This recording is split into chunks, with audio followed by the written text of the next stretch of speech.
I busted.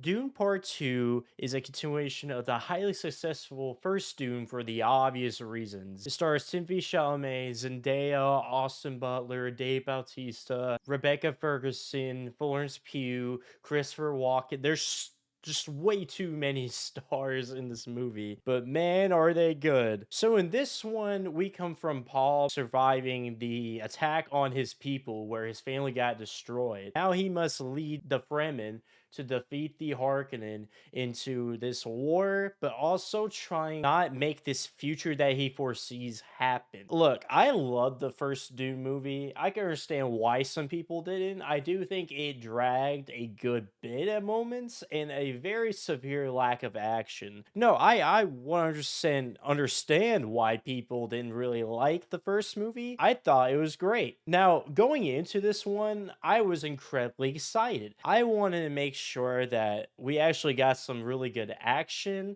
and also some like spectacular set pieces like we did in the first one, cinematography, but also really just more of the action. But usually that means in the first one, if they don't have it, they will most definitely have it in their sequel. And well, holy fuck, yes, they do, and more. If you have not seen this movie in IMAX, you're doing yourself a disfavor. I'm not even joking when I say that, by the way. I really mean that. This is a movie that is going to be a generational classic for fucking years. A Empire Strikes Back in this generation today. Seriously, this movie is fucking incredible. I loved every bit of this. It's insane that Madam Web came out 3 weeks before this. One of the worst movies I've seen in my life compared to the best movies I've seen in my life. It's insane. Where do I even start? How about we start off with the cinematography? Greg Fraser, I believe that's his name. Greg Fraser does a fantastic job in this movie. There's these sequences that he does that are black and white that look incredible. It looks so good. They were the best parts of the movie, in my opinion. We also have just the world of Dune looks so good with the scale. I don't know how he accomplished some of these shots. Like there's overhead shots where people look like pebbles or ants compared to the big set pieces, or even to Paul Atreides himself.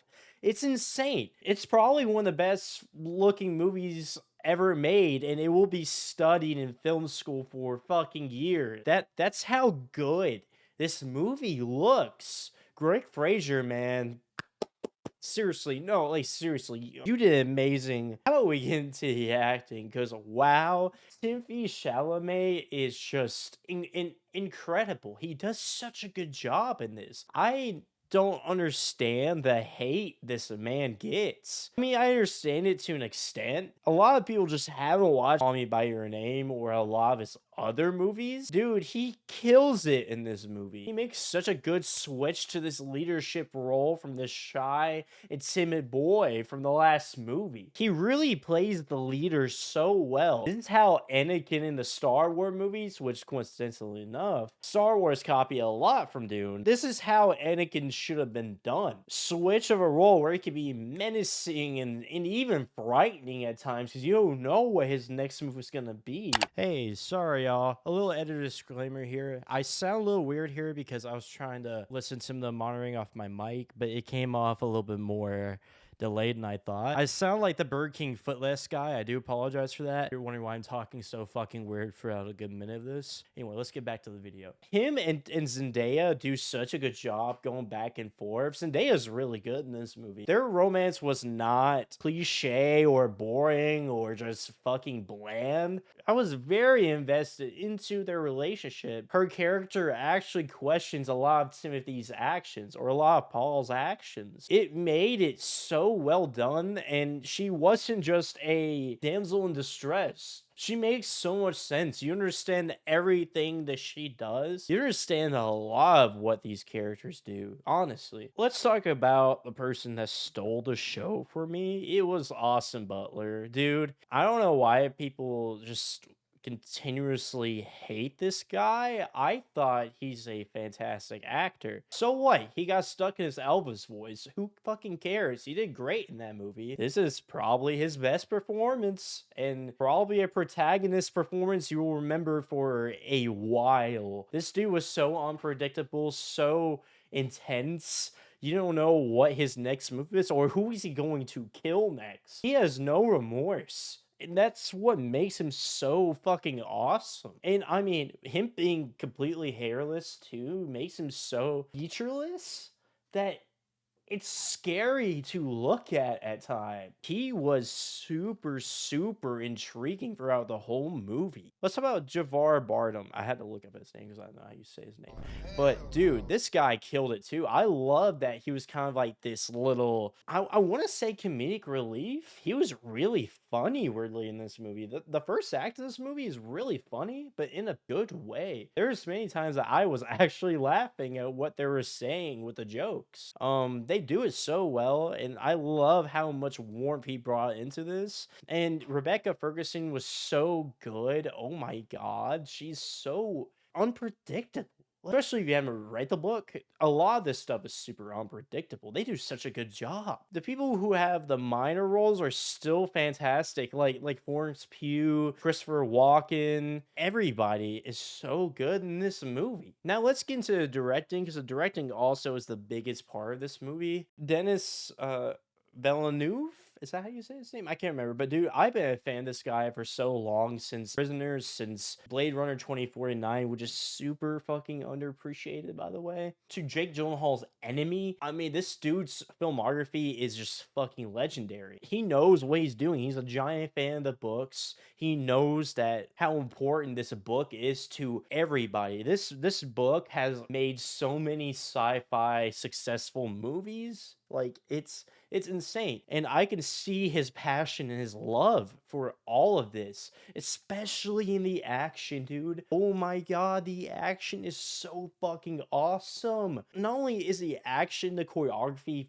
fantastic, by the way, it's the scale of how they do this, showing the planes, showing the ships, showing the sandworms. Dude, it's so well done. I'm gonna be glazing. Fuck you. I don't care if you don't like it. But it's just the way they shoot this. And then also, you have this amazing story with twists and turns. There's a twist in this movie that I haven't heard an audience gasp to, or I imagine having gasped to, since Empire Strikes Back, when you find out Darth Vader is Luke's father.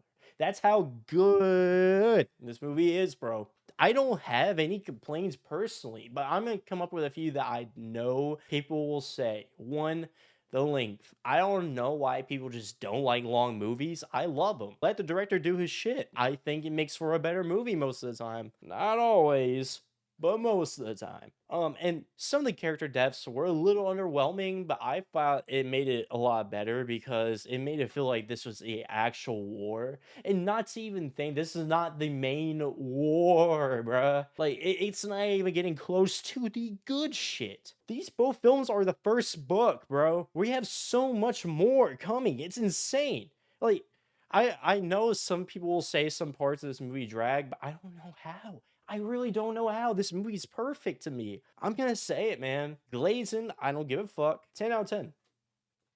10 out of fucking 10, bro. This movie is fantastic. It is a generational classic. These stars are going to be the future of Hollywood for maybe the next 20 to 30 years. I am not exaggerating. Same with Greg Fraser. Same with Denis Villeneuve. Same with everything that goes in this movie. Because everything, oh, the CGI, perfect. It's so long since I've watched a movie where it's been like that. We need to start making movies like this where people fucking care about what the audience wants, not just bullshit filler fucking Madam Web type of bullshit to keep rights to the characters. I mean people who actually genuinely fucking care about the movie and the universe they're building. And the world building is fantastic in this movie. This movie will be used for examples of what to do for years. Seriously, if you guys like Dune Part 2, let me know why. If you like what you see, subscribe, like the video, comment, whatever you like to help the algorithm, and peace out.